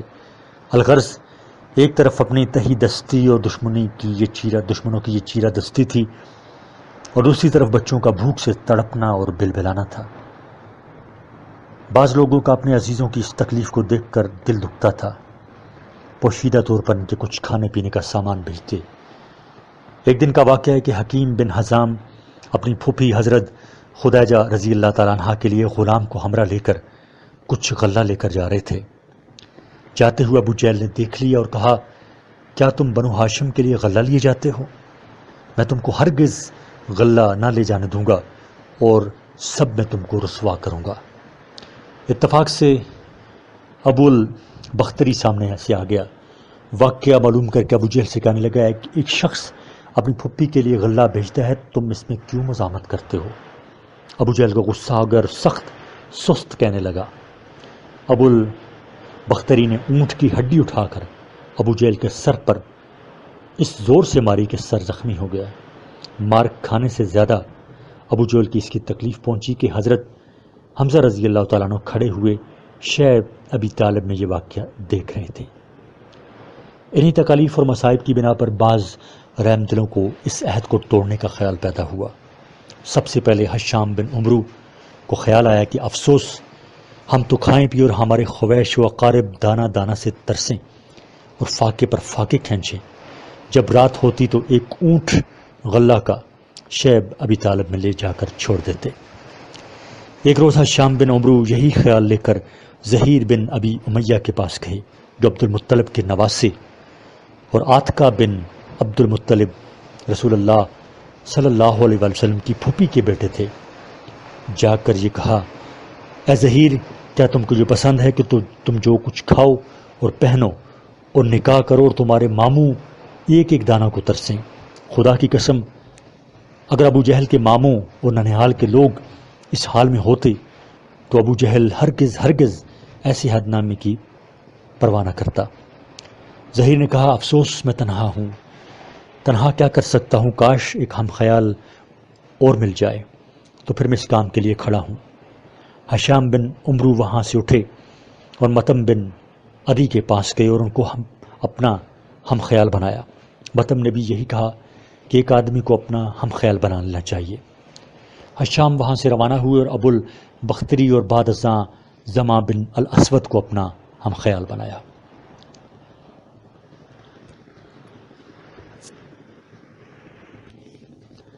صفحہ نمبر 198۔ جب یہ 5 آدمی اس عہد کو توڑنے پر آمادہ ہو گئے تو سب نے ایک زبان ہو کر یہ کہا کہ کل جب سب جمع ہوں اس وقت اس کا ذکر اٹھایا جائے۔ زہیر نے کہا، ابتدا میں کروں گا۔ صبح ہوئی اور لوگ مسجد میں جمع ہوئے۔ زہیر اٹھے اور کہا کہ اے اہل مکہ، بڑے افسوس اور غیرت کی بات ہے کہ ہم تو کھائیں پئیں، پہنیں، نکاح بیاہ کریں اور بنو ہاشم فاقہ سے مریں۔ خدا کی قسم، جب تک یہ صحیفہ قاطع اور ظالمہ چاک نہ کیا جائے گا میں اسی وقت تک نہ بیٹھوں گا۔ ابو جہل نے کہا، خدا کی قسم، یہ عہد نامہ کبھی نہیں پھاڑا جا سکتا۔ زما بن الاسود نے کہا، خدا کی قسم، ضرور پھاڑا جائے گا۔ جس وقت یہ عہد نامہ لکھا گیا تھا ہم اس وقت راضی نہ تھے۔ ابو البختری نے کہا، زما سچ کہتا ہے، ہم بھی راضی نہ تھے۔ متم نے کہا، بے شک یہ دونوں سچ کہتے ہیں۔ حشام بن عمرو نے پھر اس کی تائید کی۔ ابو جہل مجلس کا یہ رنگ دیکھ کر حیران رہ گیا اور یہ کہا کہ یہ تو رات کا طے کیا ہوا معاملہ معلوم ہوتا ہے۔ اسی اثناء میں رسول اللہ صلی اللہ علیہ وآلہ وسلم نے ابو طالب کو یہ خبر دی کہ اس عہد نامہ کو باستثناء اسماء الہی کیڑوں نے کھا لیا ہے، اور بسم کا اللہم کے علاوہ جو بطور عنوان ہر تحریر کے شروع میں لکھا جاتا تھا، تمام حروف کو کیڑے چاٹ گئے ہیں۔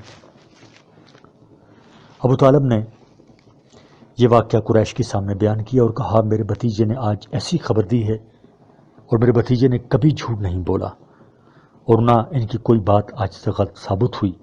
آؤ بس اسی پر فیصلہ ہے، اگر محمد صلی اللہ علیہ وآلہ وسلم کی خبر صحیح اور سچ نکلے تو تم اس جور و ستم سے باز آؤ، اگر غلط نکلے تو محمد کو تمہارے حوالے کرنے کے لیے بالکل تیار ہوں، چاہے تم ان کو قتل کرنا اور چاہے زندہ چھوڑنا۔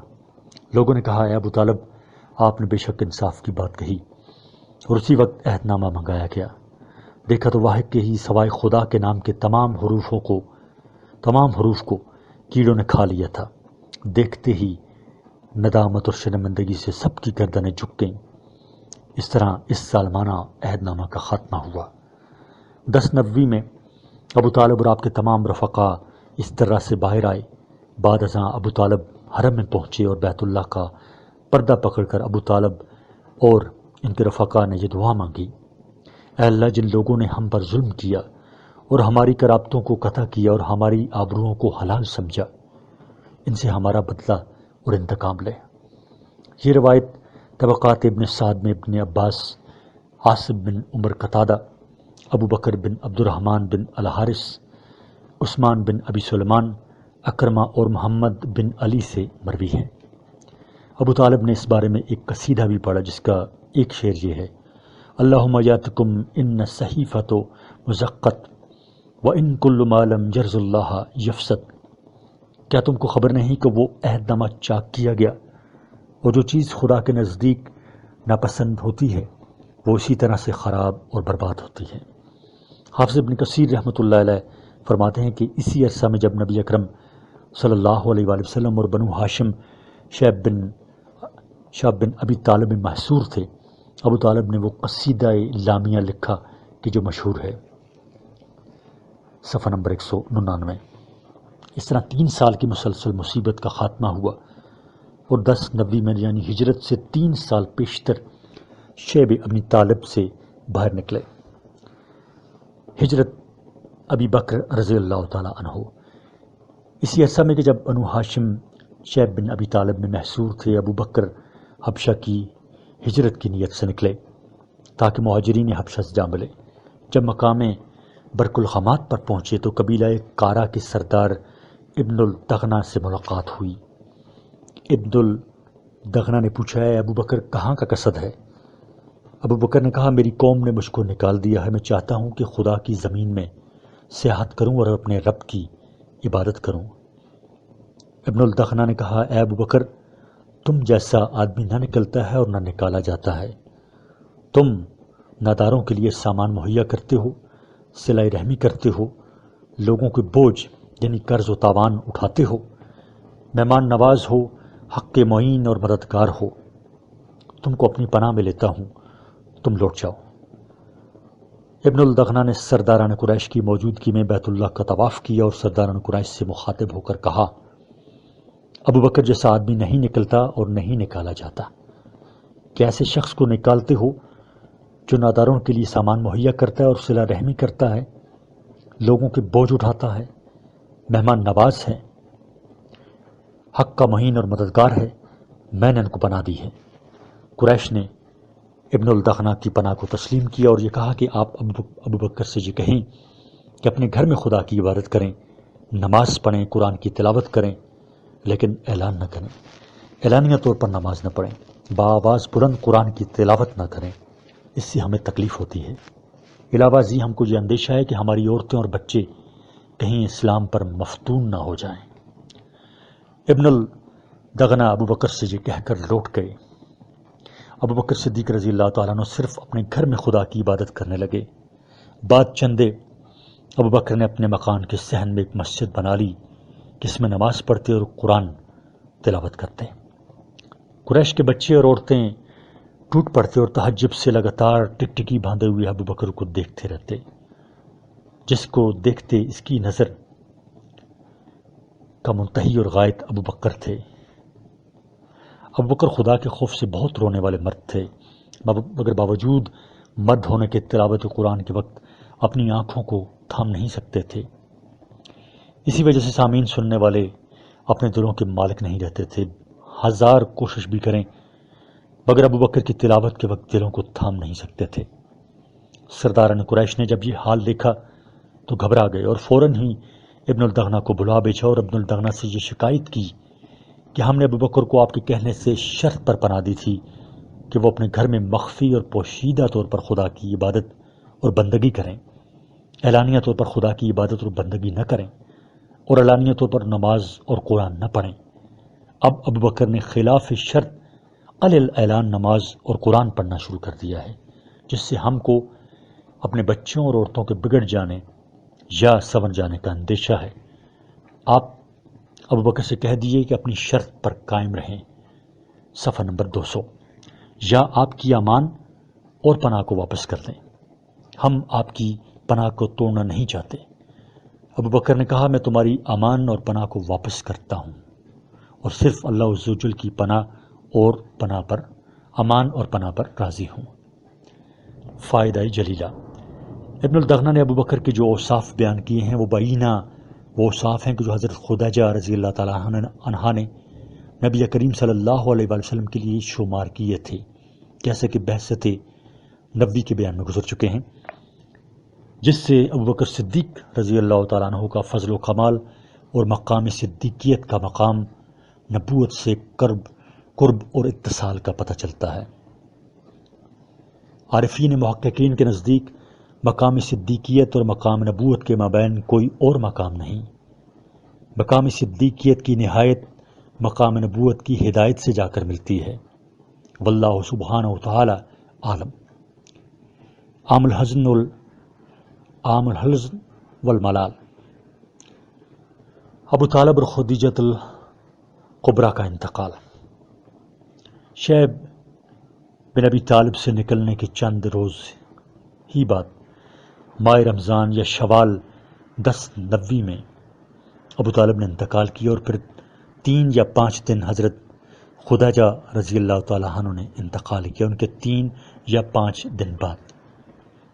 مسند احمد اور بخاری، مسلم اور نسائی میں ہے کہ جب ابو طالب مرنے لگے تو رسول اللہ صلی اللہ علیہ وآلہ وسلم آپ کے پاس آئے۔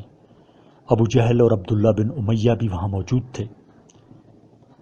آپ نے فرمایا اے چچا تم ایک مرتبہ لا الہ الا اللہ کہہ لو تاکہ خدا کے سامنے تمہاری شفاعت اور سفارش کے لیے مجھ کو ایک حجت اور دلیل مل جائے۔ ابو جہل اور عبداللہ بن امیہ نے کہا اے ابو طالب کیا تم عبد المطلب کی ملت کو چھوڑتے ہو؟ ابو طالب نے لا الہ الا اللہ کہنے سے انکار کر دیا اور آخری کلمہ جو ان کی زبان سے نکلا وہ یہ تھا الا ملت عبد المطلب، یعنی عبد المطلب کے دین پر ہوں۔ ابو طالب تو یہ کہہ کر مر گئے۔ رسول اللہ صلی اللہ علیہ وآلہ وسلم نے یہ فرمایا کہ میں برابر ابو طالب کے لیے استغفار یعنی دعائے مغفرت کرتا رہوں گا جب تک خدا کی طرف سے میں منع نہ کیا جاؤں۔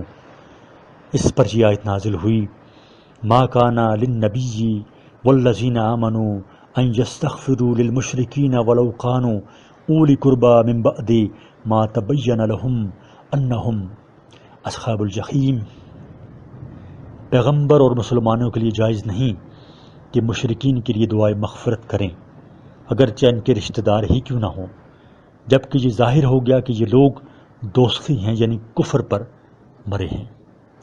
اور یہ آیت بھی نازل ہوئی صفحہ نمبر 201 انک لا تہدی من احببت ولکن اللہ یہدی من یشاء۔ آپ جس کو چاہیں ہدایت نہیں دے سکتے لیکن اللہ جس کو چاہتا ہے ہدایت دیتا ہے۔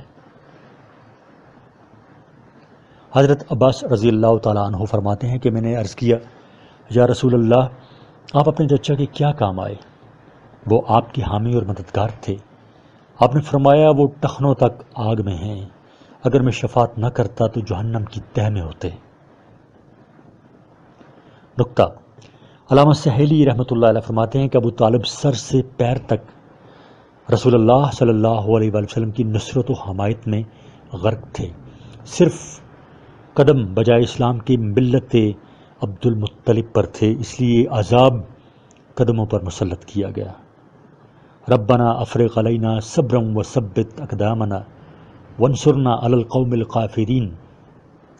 حضرت علی کرم اللہ وجہہ سے مروی ہے کہ جب ابو طالب مر گئے تو میں نے رسول اللہ صلی اللہ علیہ وآلہ وسلم سے عرض کیا، یا رسول اللہ آپ کا گمراہ چچا مر گیا۔ آپ نے فرمایا جاؤ دفن کراؤ۔ میں نے عرض کیا کہ وہ تو مشرک مرا ہے۔ آپ نے فرمایا کہ ہاں دفن کراؤ۔ یہ حدیث ابو داؤد اور نسائی میں ہے۔ حافظ عسقلانی اصابہ میں فرماتے ہیں کہ ابن خزیمہ نے اس حدیث کو صحیح بتلایا ہے۔ ایک روایت میں ہے کہ جب حضرت علی رضی اللہ تعالیٰ عنہ ابو طالب کے دفن سے فارغ ہو کر حضرت صلی اللہ علیہ وآلہ وسلم کی خدمت میں حاضر ہوئے، صفحہ نمبر 202، تو آپ نے ارشاد فرمایا اغتسل، یعنی غسل کر لو۔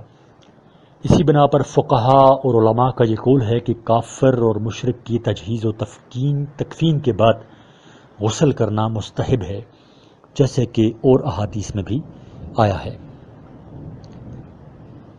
حافظ توربشتی فرماتے ہیں کہ اس حدیث سے ائمہ مجتہدین اور خصوصاً امام ابو حنیفہ رحمۃ اللہ علیہ اور امام شافعی رحمۃ اللہ علیہ نے دفن کافر کے جواز پر استدلال کیا ہے، نیز اس مسئلہ پر استدلال کیا کہ مسلمان کافر کا وارث نہیں ہوتا، اس لیے کہ ابو طالب کے 4 بیٹے تھے، طالب، عقیل، جعفر اور علی۔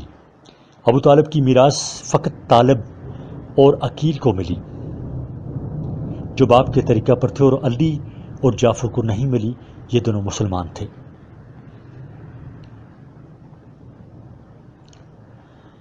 تنبیہ: اہل سنت والجماعت کا عقیدہ یہی ہے کہ ابو طالب کفر ہی پر مرے، جیسا کہ آیات اور احادیث سے واضح ہو چکا ہے۔ حافظ توربشتی لکھتے ہیں کہ ابو طالب کا کفر حد تواتر کو پہنچ چکا ہے، اور علماء سلف اور ائمہ دین کا یہی مسلک ہے۔ روافض کا یہ مسلک ہے کہ ابو طالب ایمان پر مرے اور ابو بکر کفر پر مرے۔ جاننا چاہیے کہ ایمان کے لیے محبت اور جان نثاری کافی نہیں، نبوت اور رسالت کی تصدیق اور شہادت کے بغیر مومن نہیں ہو سکتا۔ دعوت اسلام کے لیے طائف کا سفر۔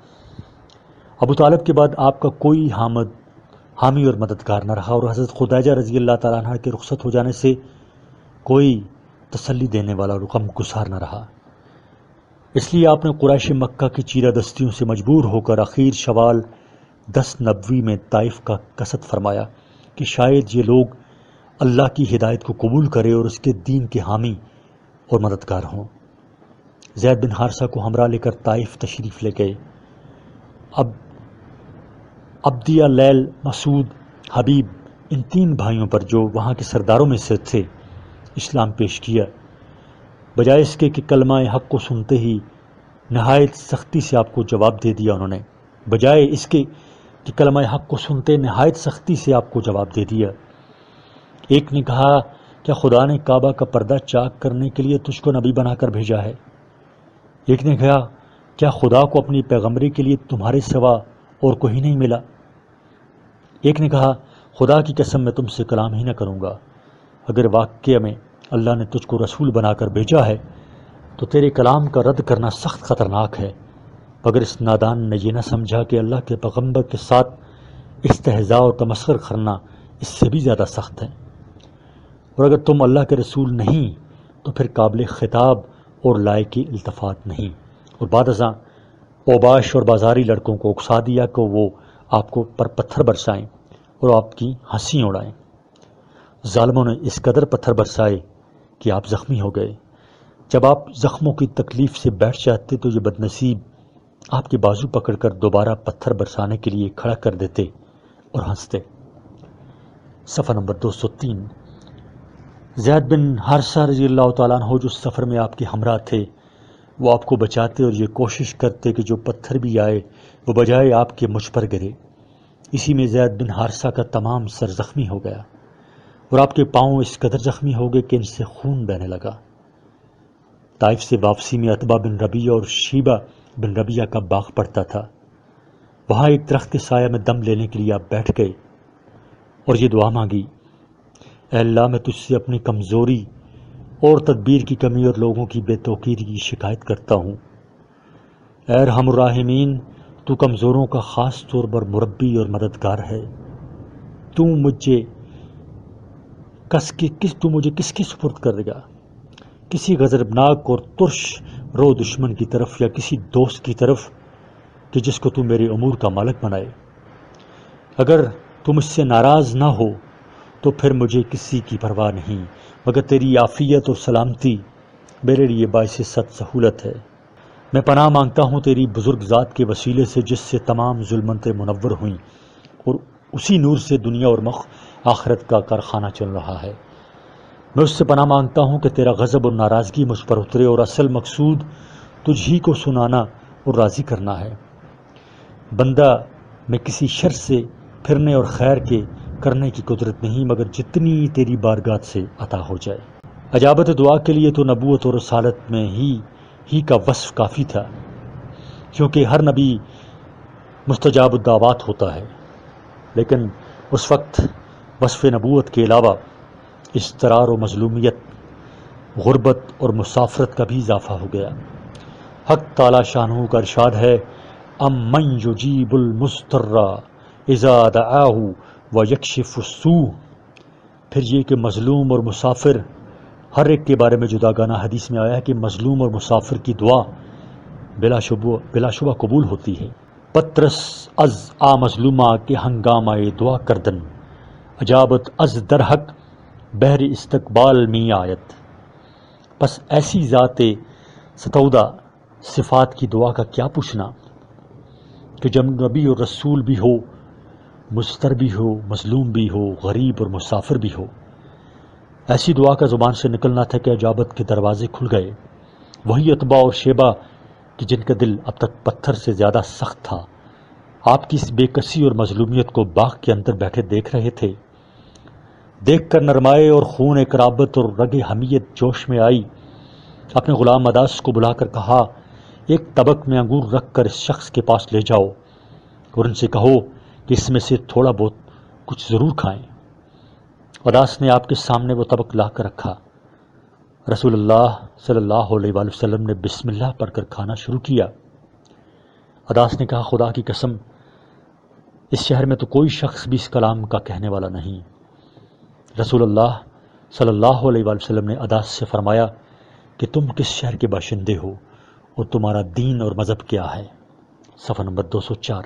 عداس نے کہا، میں شہر نینوا کا باشندہ ہوں اور مذہباً نصرانی ہوں۔ آپ نے فرمایا، اس نینوی کے جہاں اللہ کے نیک بندے یونس بن متا رہتے تھے، اسی نینوی کے جہاں اللہ کے نیک بندے یونس بن متا رہتے تھے۔ عداس نے کہا، ہاں، آپ کو یونس بن متی کا کیا علم؟ آپ نے فرمایا، وہ میرے بھائی نبی تھے اور میں بھی نبی ہوں۔ عداس نے آپ کی پیشانی اور ہاتھوں اور پیروں کو بوسہ دیا اور یہ کہا، اشہد انک عبداللہ و رسولہ۔ جب عداس آپ کے پاس آیا تو عتبہ اور شیبہ نے کہا، تو شخص کے ہاتھ اور پیروں کو کیوں بوسہ دیتا تھا؟ یہ شخص کہیں تجھ کو تیرے دین سے نہ ہٹا دے، تیرا دین اس کے دین سے بہتر ہے۔ حکیم بن حزام سے مروی ہے کہ جب عتبہ اور شیبہ قریش مکہ کے ساتھ ہو کر جنگ بدر کے لیے تیار ہوئے تو عداس نے عتبہ اور شیبہ کے پیر پکڑ لیے اور یہ کہا، اللہ کی قسم، وہ اللہ کے رسول ہیں، یہ لوگ اپنی مقتل کی طرف کھنچے جا رہے ہیں۔ عداس بیٹھے رو رہے تھے کہ آس بن شیبہ وہاں سے گزرا۔ عداس سے پوچھا، کیوں روتے ہو؟ عداس نے کہا، اپنے ان دونوں سرداروں کی وجہ سے رو رہا ہوں، یہ اس وقت اللہ کے رسول کے مقابلے میں جا رہے ہیں۔ آس بن شیبہ نے پوچھا، واقعہ میں وہ اللہ کے رسول ہیں؟ عداس نے کہا، ہاں، خدا کی قسم، بلا شبہ تمام دنیا کی طرف اللہ کے رسول ہو کر آئے ہیں۔ حضرت عائشہ رضی اللہ تعالیٰ عنہ فرماتی ہیں کہ میں نے ایک بار عرض کیا، یا رسول اللہ، آپ پر کیا احد سے بھی زیادہ سخت دن گزرا ہے؟ آپ نے فرمایا تیری قوم سے جو تکلیفیں سو پہنچی، لیکن سب سے زیادہ سخت دن وہ گزرا جس دن میں نے اپنے آپ کو عبد یا لیل کے بیٹے پر پیش کیا۔ اس نے میری بات کو قبول نہیں کیا۔ میں وہاں سے نہایت غمگین اور رنجیدہ واپس ہوا۔ مقام کرنس سحالب میں پہنچ کر کچھ افاقہ ہوا۔ یکاجک جو سر اٹھایا تو دیکھتا ہوں کہ ایک ابر مجھ پر سایہ کیے ہوئے اور اس میں جبرائیل امین موجود ہیں۔ جبرائیل نے وہیں سے مجھ کو آواز دی کہ آپ کی قوم نے آپ کو جو جواب دیا ہے وہ اللہ نے سن لیا ہے۔ اس وقت اللہ نے آپ کے پاس ملک الجبال پہاڑوں کے فرشتے کو بھیجا تاکہ آپ اس کو جو چاہیں وہ حکم دیں۔ اتنے میں ملک الجبال پہاڑوں کے فرشتہ نے مجھ کو آواز دی اور مجھ کو سلام کیا اور یہ کہا کہ اے محمد، اللہ نے مجھ کو آپ کے پاس بھیجا ہے۔ میں ملک الجبال ہوں، یعنی پہاڑوں کا فرشتہ ہوں۔ تمام پہاڑ میرے تصرف میں ہیں، آپ جو چاہیں مجھ کو حکم دیں۔ اگر آپ حکم دیں تو ان دونوں پہاڑوں کو جن کے مابین اہل مکہ اور اہل طائف رہتے ہیں ملا دوں، جس سے تمام لوگ پس جائیں۔ آپ نے فرمایا نہیں، میں اللہ سے امید کرتا ہوں کہ اللہ ان کی نسل میں سے ایسے لوگ پیدا کرے گا جو صرف اس وحدہ لا شریک لہ کی عبادت کریں گے اور اس کے ساتھ کسی کو شریک نہ کریں گے۔ یہ تمام روایت صحیح بخاری میں ہے، صرف خط کشیدہ جملے معجم طبرانی کی روایت کا ترجمہ ہے۔ ایک ضروری تنبیہ، باوجود سخت سے سخت ایذاؤں کے اس رحمت عالم رافت مجسم نبی اکرم صلی اللہ علیہ وآلہ وسلم و شرف کرم نے ان لوگوں کی ہلاکت اور بربادی کی اس لیے دعا نہیں مانگی کہ یہ لوگ اگرچہ ایمان نہیں لائے مگر ان کی نسل میں سے خدا کے مطیع اور فرمانبردار اور مخلصین اور جانثار پیدا ہوں گے۔ صفحہ نمبر 205۔ بخلاف سیدنا نوح علیہ السلام کہ میری جان اور روح ان پر فدا ہو، جب ان کو یہ امید منقطع ہو گئی اور وحی الہی سے یہ معلوم کرا دیا گیا کہ جن کو ایمان لانا تھا وہ ایمان لا چکے، باقی ایماندہ لوگ نہ خود ایمان لائیں گے، نہ ان کی اولاد میں سے کوئی ان کا ماننے والا بندہ پیدا ہوگا، اور نہ ان کی اولاد میں سے کوئی خدا کا ماننے والا بندہ پیدا ہوگا۔ تب سیدنا نوح علیہ السلام نے ان کی ہلاکت اور بربادی کی دعا فرمائی، کما قال تعالی وَأُوحِيَ إِلَى نُوحٍ أَنَّهُ لَن يُؤْمِنَ مِن قَوْمِكَ إِلَّا مَن قَدْ آمَنَ فَلَا تَبْتَئِسْ بِمَا كَانُوا يَفْعَلُونَ۔ اور نوح کے پاس وحی بھیجی گئی کہ اب آپ کی قوم میں سے کوئی ایمان نہیں لائے گا مگر جو پہلے لا چکے ہیں، پس آپ ان کے افعال کی وجہ سے غمگین نہ ہوں۔ اس کے بعد نوح علیہ السلام نے یہ دعا فرمائی، رب لا تذر علی الارض من القافرین دیارا انک ان تذرہم یضلوا عبادک ولا یلدوا الا فاجرا کفارا۔ اے پروردگار، کافروں میں سے زمین پر ایک بسنے والا بھی نہ چھوڑ، اگر آپ ان کو چھوڑ دیں گے تو تیرے بندوں کو گمراہ کریں گے اور سوائے کافر اور فاجر کے کسی کو نہیں جنیں گے۔ نوح علیہ السلام کو بذریعہ وحی کے معلوم ہو چکا تھا کہ نہ یہ ایمان لائیں گے نہ ان کی نسل میں سے کوئی ایمان لائے گا، آئندہ جو بھی پیدا ہوگا وہ کافر اور فاجر اور خدا بند ذوالجلال کا نافرمان ہی پیدا ہوگا۔ اس لیے یہ دعا فرمائی کہ اللہ اب اپنے کسی منکر اور مکذب کو زمین پر باقی مت چھوڑ، یہ اگر زندہ رہیں گے تو بھی تیرے نافرمان ہوں گے اور ان کی ذریت اور اولاد بھی تیری نافرمان ہوگی۔ جب ایمان ہی سے ناامیدی ہوگی تو اب شفقت و رحمت کا کوئی محل ہی باقی نہ رہا۔ یہ کارخانہ عالم بھی اسی وقت تک قائم ہے کہ جب تک کوئی اس خدا بند ذوالجلال کا نام لیوا باقی ہے۔ جب زمین پر کوئی خدا بند ذوالجلال کا نام لینے والا نہ رہے گا، اسی وقت یہ تمام کارخانہ درہم برہم کر دیا جائے گا۔ طائف سے واپسی اور جنات کی حاضری۔ واپسی میں آپ صلی اللہ علیہ وآلہ وسلم نے چند روز مقام نخلا میں قیام کیا۔ ایک رات آپ صلی اللہ علیہ وآلہ وسلم نماز پڑھ رہے تھے کہ نصیبین کے ساتھ جن اس طرف سے گزرے اور کھڑے ہو کر آپ صلی اللہ علیہ وآلہ وسلم کا قرآن سنا اور چلے گئے۔ آپ صلی اللہ علیہ وآلہ وسلم کو ان کی آمد کا بالکل علم نہیں ہوا یہاں تک کہ یہ آیات نازل ہوئیں۔ وَإِذَا صَرَفْنَا إِلَيْكَ نَفَرًا مِنَ الْجِنِّ يَسْتَمِعُونَ الْقُرْآنَ فَلَمَّا حَضَرُوهُ قَالُوا انصتوا فلما قضي ولوا إلى قومهم منذرين قالوا يا قومنا إن سمعنا كتابا أنزل من بعد موسى مصدقا لما بين يديه يهدي إلى الحق وإلى طريق مستقيم يا قومنا أجيبوا داعي الله وآمنوا به يغفر لكم من ذنوبكم ويجركم من عذاب أليم ومن لا يجب داعي الله فليس بمعجز في الأرض وليس له من دونه اولیاء اولئک فی ضلال مبین۔ صفحہ نمبر 206 یعنی اور اس وقت کو یاد کیجئے کہ جب ہم نے جنات کی ایک جماعت کو آپ کی طرف بھیجا تاکہ آپ کا قرآن سنیں، پس جب وہ حاضر ہو گئے تو آپس میں کہنے لگے کہ خاموش رہو، یعنی اس کلام کو سنو۔ پس جب قرآن پڑھا جا چکا یعنی آپ کی نماز ختم ہو گئی تو یہ لوگ اپنی قوم کی طرف واپس ہوئے تاکہ ان کو آگاہ کریں۔ جہاں جا کر یہ بیان کیا ہم عجیب کتاب سن کر آئے ہیں جو موسیٰ علیہ السلام کے بعد نازل ہوئی، جو پہلی کتابوں کی تصدیق کرتی ہے اور حق کو راہ راست کی رہنمائی کرتی ہے۔ اے ہمارے بھائیو، اللہ کے داعی کی دعوت کو قبول کرو اور اس پر ایمان لاؤ، اللہ تعالیٰ تمہارے گناہوں کو معاف کرے گا، اور جو اللہ کے داعی کی دعوت کو قبول نہ کرے تو وہ روئے زمین میں چھوٹ کر کہیں نہیں نکل سکتا اور نہ اس کا کوئی حامی ہوگا۔ ایسے لوگ صریح گمراہی میں ہیں۔ جب مکہ کے قریب پہنچے تو زید بن حارثہ نے عرض کیا کہ مکہ میں کس طرح داخل ہوں گے؟ مکہ ہی والے نے تو آپ کو نکالا ہے۔ آپ صلی اللہ علیہ وآلہ وسلم نے فرمایا، اے زید، اللہ تعالیٰ اس مصیبت سے رہائی کی کوئی صورت ضرور پیدا کرے گا، اور اللہ ہی اپنے دین کا حامی اور مددگار ہے، اور یقیناً وہ اپنے نبی کو سب پر غالب کرے گا۔ پھر آپ صلی اللہ علیہ وآلہ وسلم نے غار حرا پر پہنچ کر اخنس بن شریک کے پاس پیام بھیجا کہ کیا میں آپ کی پناہ میں مکہ آ سکتا ہوں؟ اخنس نے کہا کہ میں قریش کا حلیف ہوں، اس لیے میں پناہ نہیں دے سکتا۔ بعد ازاں آپ نے یہی پیام سہیل بن عمرو کے پاس بھیجا۔ سہیل نے کہا کہ بنو عامر بنو قاب کے مقابلہ میں پناہ نہیں دے سکتے۔ بعد ازاں آپ نے مطعب بن عدی کے پاس سے پیام بھیجا کہ کیا میں آپ کی پناہ میں مکہ آ سکتا ہوں؟ مطعب نے آپ صلی اللہ علیہ وآلہ وسلم کی فرمائش قبول کی، اپنے بیٹوں اور قوم کے لوگوں کو بلا کر حکم دیا کہ ہتھیار لگا کر حرم کے دروازے پر کھڑے رہیں۔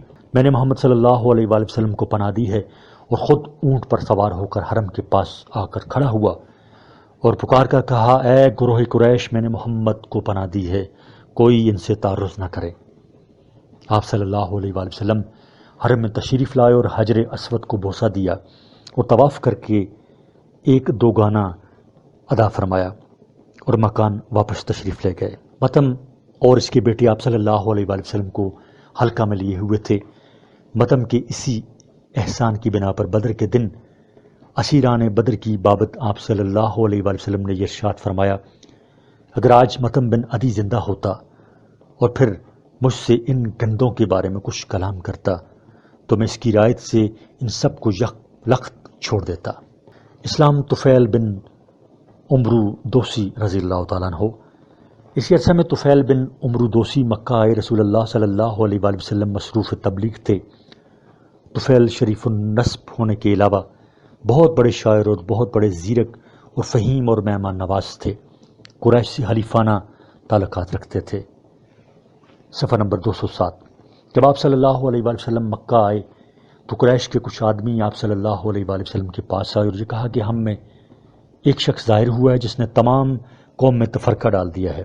اس کا کلام مثل سحر اور جادو کے ہے کہ باپ اور بیٹے اور بھائی بھائی اور میاں بیوی کے مابین جدائی ڈالتا ہے۔ آپ اس سے بچتے رہیں، ہمیں اندیشہ ہے کہ آپ اور آپ کی قوم کہیں اس مصیبت میں مبتلا نہ ہو جائے۔ جہاں تک ممکن ہو آپ اس کی کوئی بات نہ سنیں۔ قریش نے ان کو اس قدر ڈرایا کہ انہوں نے اپنے کانوں میں کپڑے ٹھونس لیے کہ کہیں اتفاقی طور پر اس شخص کا کلام کان میں نہ پڑ جائے۔ یہاں تک کہ لوگ مجھ کو ذوالقطنطین کہنے لگے۔ اتفاقاً ایک روز مسجد حرام کی طرف گیا، دیکھتا ہوں کہ آپ صلی اللہ علیہ وآلہ وسلم کھڑے ہوئے بیت اللہ کے سامنے نماز پڑھ رہے ہیں۔ طفیل رضی اللہ تعالیٰ عنہ کہتے ہیں کہ میں آپ صلی اللہ علیہ وآلہ وسلم کے قریب جا کر کھڑا ہوا۔ میں اگرچہ چاہتا تھا کہ آپ صلی اللہ علیہ وآلہ وسلم کا کلام نہ سنوں، مگر خدا وند ذوالجلال یہ چاہتا تھا کہ اپنا کلام مجھ کو سنائے، چنانچہ بلا اختیار یہ کلام میں نے سن لیا، نہایت اچھا اور بھلا معلوم ہوا۔ اس وقت میں نے اپنے دل میں یہ کہا کہ میں تو مرد عاقل اور بڑا شاعر ہوں، مجھ پر کسی کلام کا حسن اور قبا مخفی نہیں رہ سکتا، میں یہ کلام ضرور سنوں گا، اگر عمدہ اور مستحسن ہے تو قبول کروں گا، اور اگر کبھی اور نازیبا ہے تو چھوڑ دوں گا۔ چنانچہ جب آپ صلی اللہ علیہ وآلہ وسلم حرم سے واپس ہوئے تو میں آپ صلی اللہ علیہ وآلہ وسلم کے پیچھے ہو لیا۔ جب آپ صلی اللہ علیہ وآلہ وسلم دولت قدہ پر پہنچے تو آپ سے عرض کیا کہ آپ کی قوم نے مجھے آپ کا کلام سننے سے اس قدر ڈرایا کہ کانوں میں کپڑے ٹھونس لیے تاکہ آپ کا کلام نہ سن سکوں، مگر خدا کی مشیت نے انکار کیا کہ میں آپ کا کلام نہ سنوں۔ آپ صلی اللہ علیہ وآلہ وسلم کا کلام جو کان میں پڑا تو بہت بھلا معلوم ہوا۔ آپ صلی اللہ علیہ وآلہ وسلم اپنا دین مجھ پر پیش کیجئے۔ آپ نے اسلام پیش کیا اور میرے سامنے قرآن کی تلاوت فرمائی۔ ایک روایت میں ہے کہ سورہ اخلاص اور معوذتین کی تلاوت فرمائی۔ خدا کی قسم میں نے قرآن کریم سے بہتر کبھی کوئی کلام سنا ہی نہیں، اور اسلام سے زیادہ معتدل اور متوسط کسی دین کو نہیں پایا، اور اسی وقت مسلمان ہو گیا۔ اور آپ صلی اللہ علیہ وآلہ وسلم سے عرض کیا کہ اے اللہ کے نبی، میں اپنی قوم کا سردار ہوں، یہ ارادہ ہے کہ واپسی کے بعد اپنی قوم کو اسلام کی دعوت دوں۔ آپ اللہ سے دعا کیجیے کہ اللہ تعالیٰ مجھ کو کوئی نشانی عطا فرمائے جو اس بارے میں میری معین اور مددگار ہو۔ آپ نے دعا فرمائی اللہم اجعل لہ آیہ، اے اللہ اس کے لیے کوئی نشانی پیدا فرما۔ چنانچہ جب میں اپنی بستی کے قریب پہنچا تو میری آنکھوں کے مابین چراغ کے مانند ایک نور پیدا ہو گیا۔ میں نے اللہ سے دعا کی اے اللہ اس نور کو بجائے چہرہ کے کسی اور جگہ منتقل فرما، میری قوم کے لوگ کہیں اس کو مسئلہ نہ سمجھیں اور یہ خیال نہ کریں کہ آبائی مذہب چھوڑنے کی وجہ سے اس کی صورت بدل گئی۔ وہ نور اسی وقت میرے کوڑے کی طرف منتقل ہو گیا اور وہ کوڑا مثل قندیل اور لالٹین کے بن گیا۔ صفحہ نمبر 208۔ جب صبح ہوئی تو اول اپنے باپ کو اسلام کی دعوت دی اور پھر بیوی کو۔ دونوں نے کپڑے پاک کیے اور غسل کیا اور مشرف با اسلام ہوئے، اور بیوی سے کہا کہ اگر تجھ کو یہ خدشہ ہو کہ بتوں کے چھوڑنے سے کہیں بچوں کو کسی قسم کا ضرر نہ پہنچے تو میں اس کا ذمہ دار ہوں۔ بعد ازاں قبیلہ دوست کو اسلام کی طرف بلایا، مگر دوست نے اسلام قبول کرنے میں تعامل کیا۔ میں دوبارہ مکہ مکرمہ آپ صلی اللہ علیہ وآلہ وسلم کی خدمت میں حاضر ہوا اور عرض کیا کہ اے اللہ کے نبی، دوست نے اسلام کی دعوت کو قبول نہیں کیا، آپ ان پر بد دعا کیجیے۔ آپ نے ہاتھ اٹھا کر یہ دعا فرمائی اللہم احد دوسا وایت بہم، اے اللہ قبیلہ دوست کو ہدایت اور مسلمان بنا کر یہاں بھیج۔ اور طفیل سے فرمایا جاؤ نرمی سے اسلام کی طرف بلاؤ۔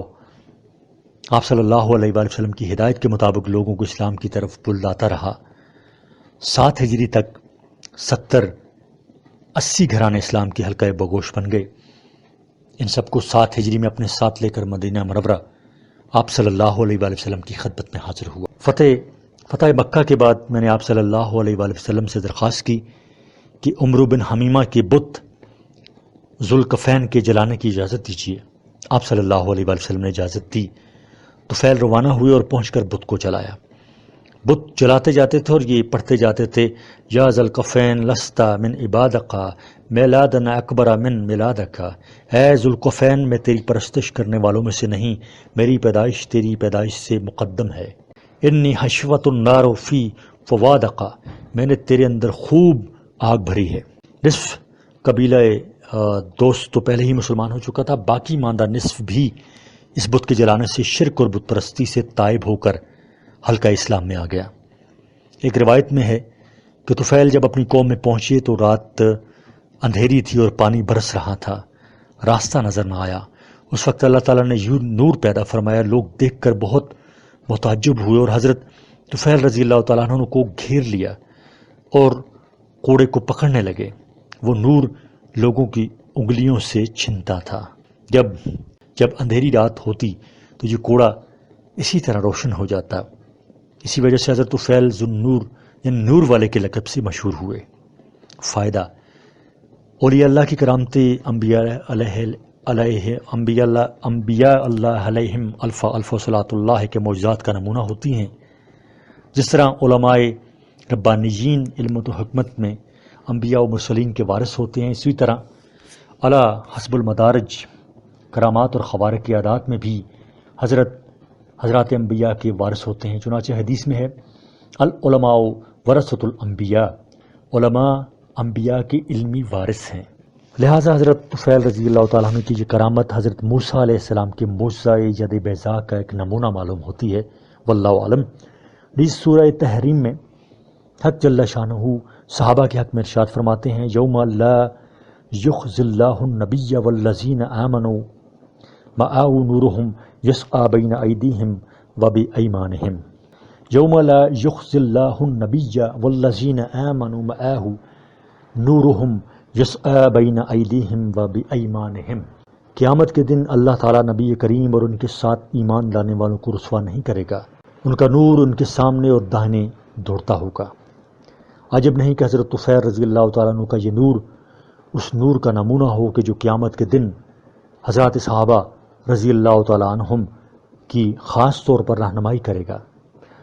رسول اللہ صلی اللہ علیہ وآلہ وسلم کے طفیل سے طفیل کو یہ نور دنیا ہی میں دکھلا دیا گیا۔